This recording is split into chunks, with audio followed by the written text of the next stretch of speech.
Bien, pues recibimos, como siempre, con mucho cariño, al diputado Fidel Santana, quien a la vez funge como líder del Frente Amplio, es quien encabeza esa organización política, y con él vamos a conversar por la próxima media hora. Fidel, como siempre, bienvenido, un placer tenerlo por aquí empezando la semana.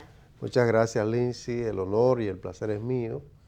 Este es un programa al que ya soy un asiduo contertulio Sí. y me siento muy cómodo con estar acá nuevamente. Bueno, esta es su casa también, siéntase cómodo. Gracias.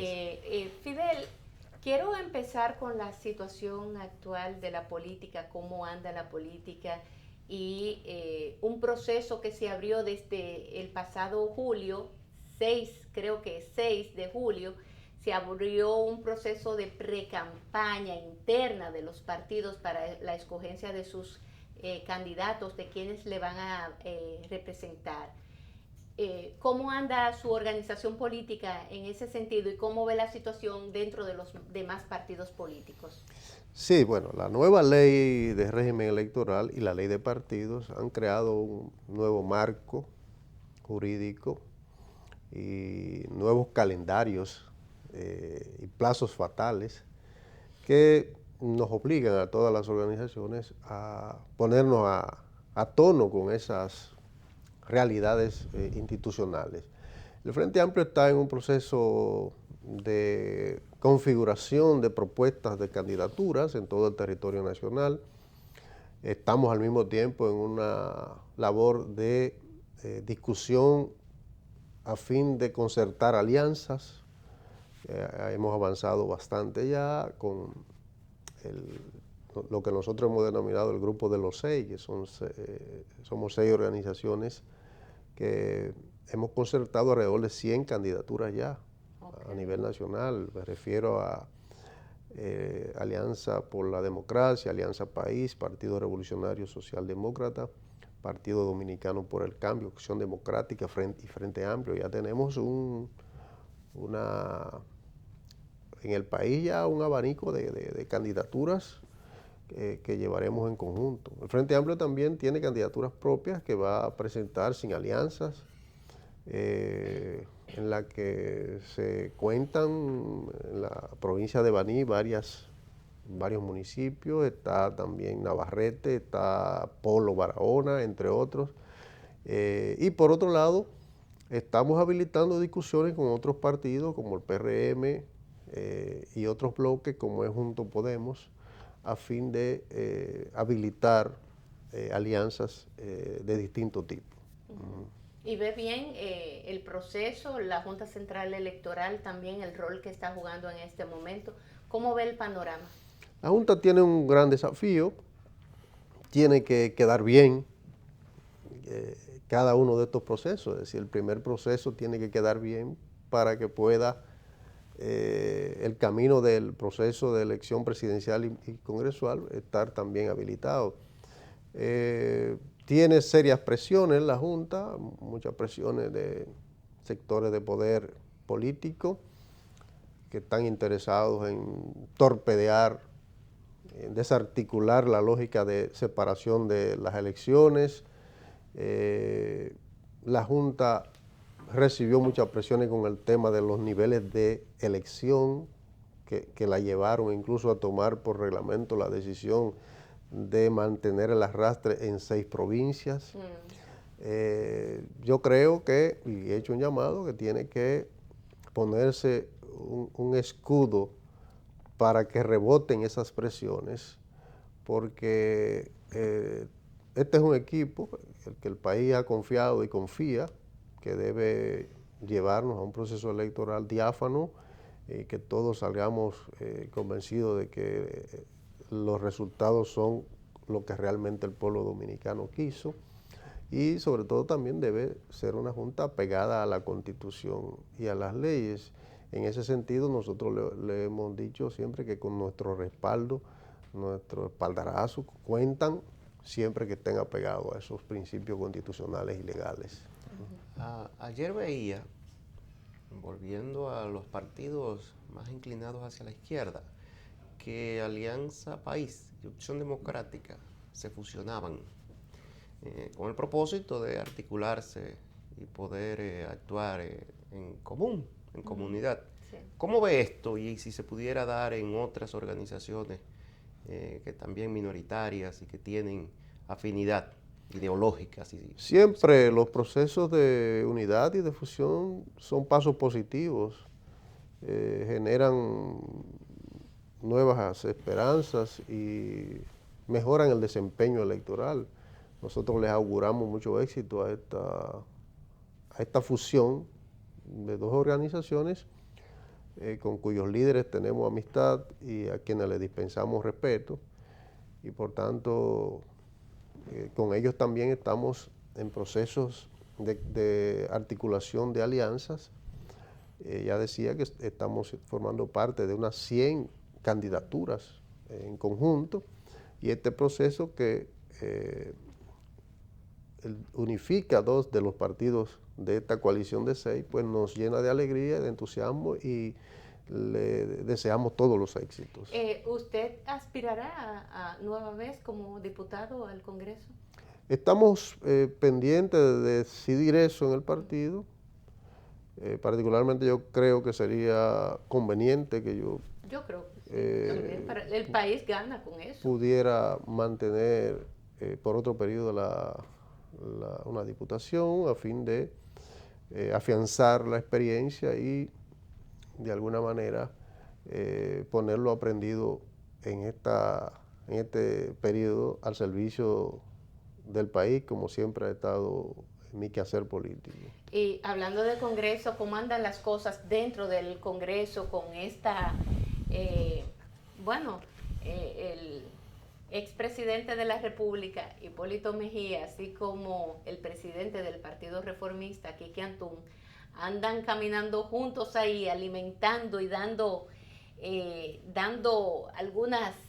algunos maicitos a las palomas, digámoslo así, tratando de ver si prende el que se pueda otra vez hablar del tema de reformar la Constitución de la República para habilitar a Danilo Medina en medio de un proceso electoral. ¿Cómo lo han recibido ustedes los congresistas y qué ánimo se respira en torno a esa propuesta de parte de Hipólito y Quique?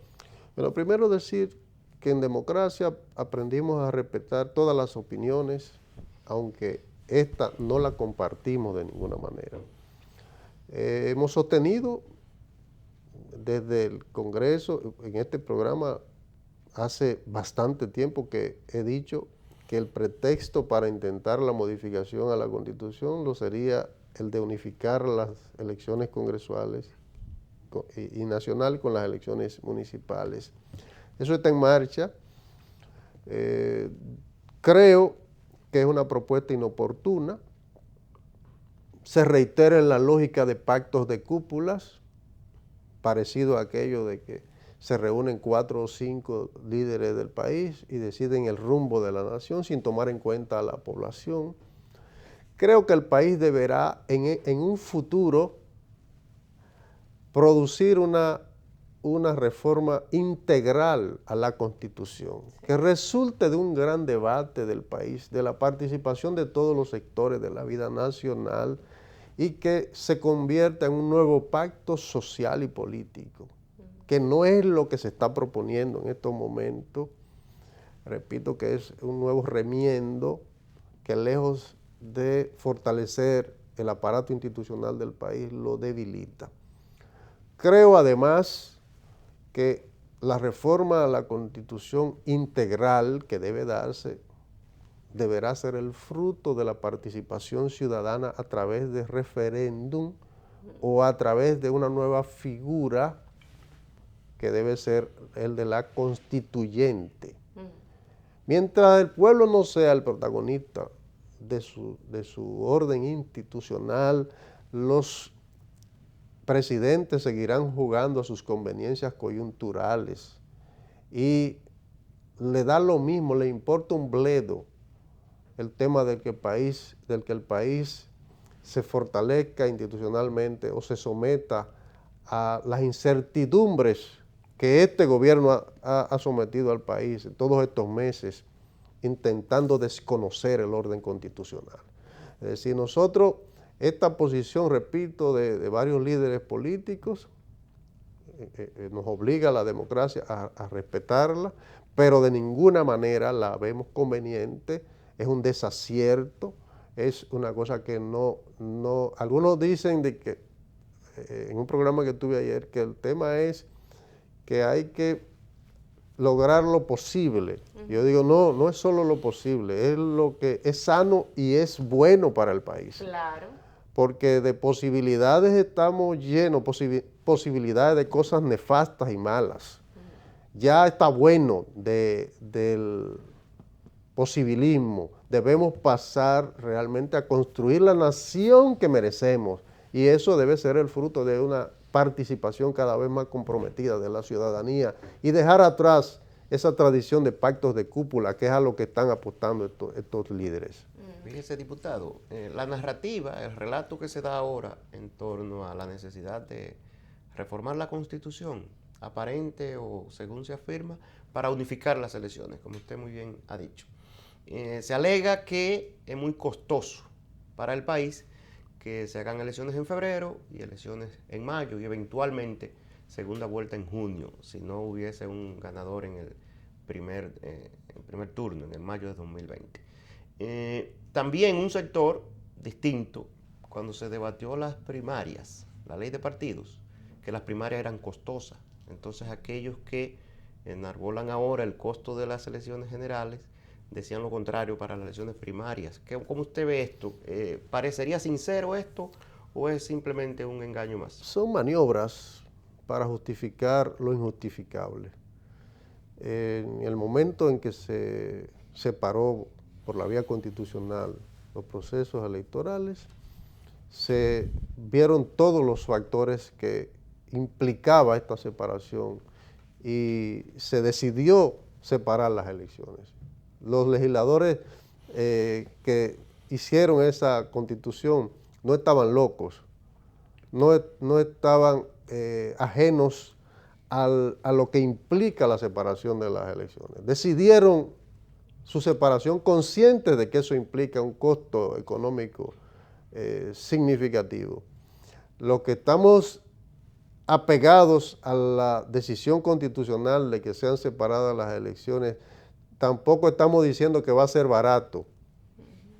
Estamos diciendo que hay que cumplir con lo que dice la Constitución de la República, que a meses de unas elecciones un grupo de dirigentes por conveniencias personales quieran modificar eso, no es más que un acto de irresponsabilidad, un acto de suicidio constitucional. Es un atropello al orden constitucional del país, que a estas alturas estén hablando de pegar las elecciones, cuando ya hay gente corriendo en todos los municipios y distritos del país. A mitad del camino pretender cambiar las reglas. Claro, y cuando ya incluso la pre-campaña está abierta para esta gente. Las reglas de juego están ahí y no pueden querer cambiarlo en cada recodo del camino. Y ya empezó la carrera. Claro, y la Junta debe tener eso claro para no prestarse a ese juego. Y los fondos están en la ley de presupuesto. Y los fondos tienen que estar en la ley de presupuesto, punto. ¿Qué es lo que hay que hacer? Hacer esas elecciones. Aquí no se gasta cualquier cantidad de dinero en lo que le da la gana al gobierno central. Solamente en publicidad. Publicidad, en sobrevaluaciones, en corrupción. Que se gasten en las elecciones para que los liderazgos y la gente participe, que se gasten. Sí. Bueno, la democracia. ¿En qué se lo van a ahorrar? Dígame, si no lo gastan en las elecciones, ¿para qué se lo van a ahorrar? ¿Para robárselo? No, eso está ahí establecido. El Congreso lo que tiene que hacer es definir los fondos y de dónde van a salir esos fondos y quitarle un poco de dinero a la presidencia, a la oficina de la primera dama de la República y muchísimas cosas por ahí que están en cualquier cantidad de ministerios que son gastos que no tienen justificación. usémoslo para fortalecer el orden institucional, la democracia de este país. Fidel, por otro lado, me gustaría que nos expresara su posición o cómo vio esa última reunión en el Palacio Nacional, donde el presidente Medina recibió una comisión muy amplia de empresarios, que se vuelve cada vez más asidua esas visitas de ese grupo de empresarios específicamente, y donde incluso estaba acompañándole al presidente el que hoy es precandidato del PLD, Gonzalo Castillo, pero también había otra figura que llamó mucho la atención y fue el señor Andy Daguarre, que ahora mismo está mencionado también en el caso de Brecht. ¿Qué lectura le da a esa visita y cómo la cogen ustedes como partido, como organización política? El presidente Medina es un hombre que juega bastante con los mensajes subliminales, con lo que Juan Bosch, cuando hablaba de que las cosas siempre tienen lo que se ve y lo que no se ve, lo que está detrás de ella, ¿no? Y el presidente Medina juega mucho con eso. Antes de presentar su delfín favorito, entonces produce esta reunión para mandar un mensaje de que el país económico, la alta burguesía del país, la oligarquía del país, los grupos de poder económico del país, siguen estando con él, a pesar de estar derrotada su pretensión reeleccionista, y estarán apoyando a su pupilo. Ese es el mensaje que en el fondo ha querido dar Medina. No consciente de que esos grupos son como los piratas, ¿no? Ajá. Esos grupos son su partido es el capital y sus intereses, ¿no? Ese es su partido. Estarán para donde estarán apoyando a quien tenga posibilidad de llegar al poder en procura de más beneficios. Lo tienen todo y quieren más. Esa ha sido la lógica de estos grupos. Y así operarán. De hecho, pero también hay otro tema, y es el involucramiento del gobierno para con esos grupos económicos muy puntuales, porque no estaban todos los que son ni son todos los que están.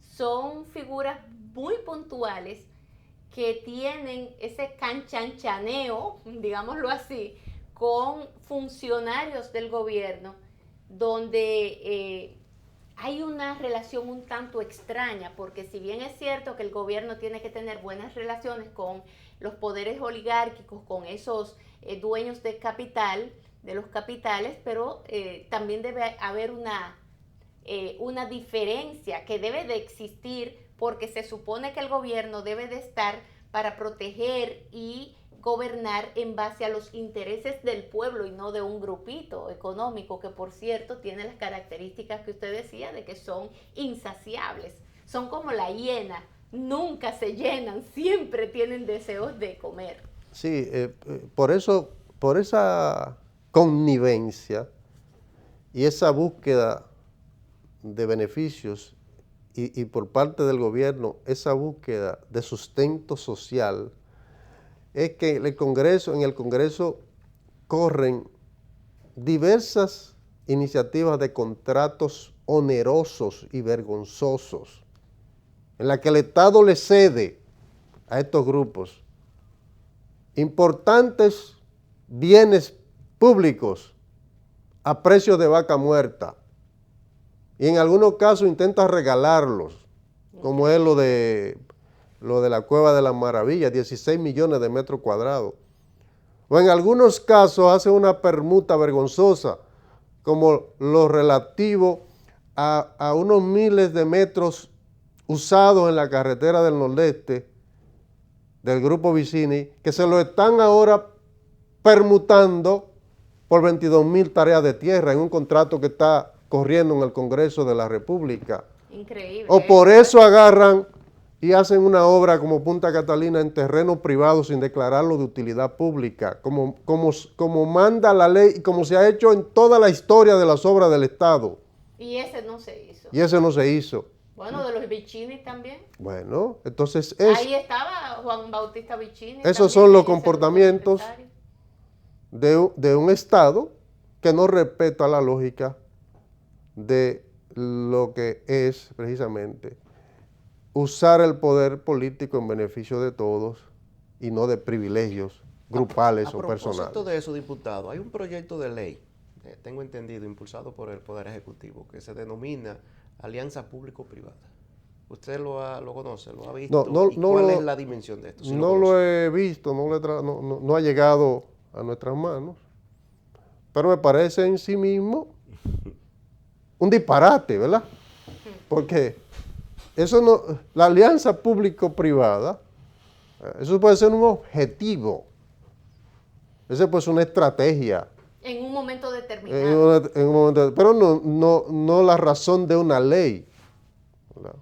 ¿Qué propósito? Los intereses privados son intereses privados y los públicos tienen que ser precisamente lo de proteger a todos los ciudadanos.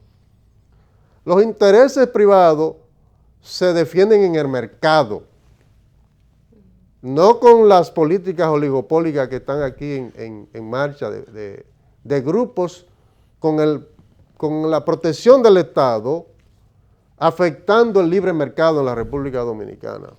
Diputado, no quiero que termine esta conversación sin que quizás debimos de empezar por ahí, sin que nos comparta su impresión del discurso del presidente Medina, que si bien es cierto fue la semana antepasada. Me gustaría escuchar su parecer de ese discurso que dictó el presidente Medina por espacio de 14 minutos al pueblo dominicano, que nos tenía en vilo, y después de eso hubo como una tranquilidad y una paz que no se respiraba desde hace ya muchos meses en el país, quizás años. Bueno, Medina nos ha acostumbrado a actuar como la gatica de María Ramos. Él tira la piedra y después esconde la mano, ¿verdad? Porque él mantuvo al país en esa lógica de imponer una reforma a la Constitución. Y cuando las cosas no le resultaron ya, entonces él quiere aparecer como el hombre desprendido, sin ambiciones, ¿verdad? Cuando todos sabemos que él mantuvo al Congreso en vilo, cuando todos sabemos que militarizó al Congreso, aunque salieran los presidentes de la Cámara a decir que fueron ellos, no, eso fue Medina que militarizó al Congreso, ¿no? El jefe de las Fuerzas Armadas, ¿no?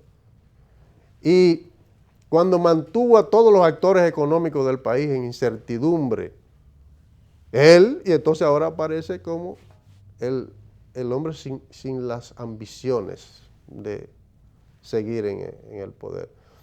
Se refleja además una persona rencorosa y con mucho odio en su corazón, ¿verdad? Y se reitera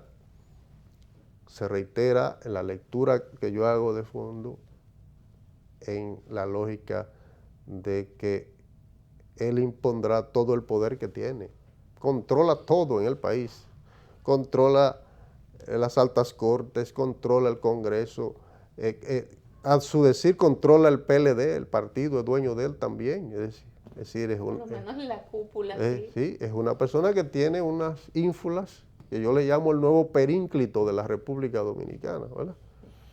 Si los tiempos no fueran lo que son, incluso las presiones globales no existieran, este señor con sus ínfulas megalómanas no se sabe a dónde llevaría el país, el nuevo perínclito de la República Dominicana. ¿Cree que tuvo que ver, influyó mucho los poderes externos, Estados Unidos, por ejemplo, en que Medina tuviera que finalmente hablarle al país y dar un poco su brazo a torcer con sus pretensiones de querer perpetuarse en el poder? Debo decir que lo principal ha sido el rechazo del pueblo dominicano, expresado en todas las encuestas, en un promedio de entre 75 y 80% de rechazo a la pretensión de modificar a la Constitución. Las movilizaciones de distintos grupos y actores políticos y sociales, pero lamentablemente, digo lamentablemente porque yo rechazo la injerencia extranjera, la llamada del secretario de Estado norteamericano, sin lugar a dudas, que terminó desinflando lo que estaba muerto ya y que pretendía el presidente Medina mantenerlo vivo como un zombie. Eso terminó de desinflarse con esa llamada. Fidel, agradecemos muchísimo como siempre su visita aquí en Por la Mañana. Bueno, don Vincho incluso decía que ese mismo lunes en la mañana volvieron a llamar al presidente Medina y le dijeron, si sigue por ese camino nosotros vamos a reaccionar. Usted lo puede hacer porque es el presidente, pero vamos a reaccionar. Y cuando Estados Unidos habla de reaccionar, reacciona. ¿Y de qué manera lo hace? Y sobre todo con todos esos expedientes que tienen en la mano los gringos, que lamentablemente no lo ponen a disposición de la sociedad, lo usan para extorsionar políticamente, pero tienen todos los expedientes de corrupción, Odebrecht y muchas cosas más. Bueno, pues gracias a Fidel Santana por su visita. Como siempre, grata, muy agradable hablar con Fidel Santana, porque siempre pone los puntos sobre las IES, no tiene miedo para decir las cosas claras. Es una voz importante en el Congreso y lo ha demostrado en este proceso que ha vivido el país. Y le agradecemos que hayas estado por aquí, a ustedes por acompañarnos. Les invito a que mañana sigan a Lindsay Casajara y nosotros, Dios mediante, nos veremos el lunes. Dios mediante, hasta mañana.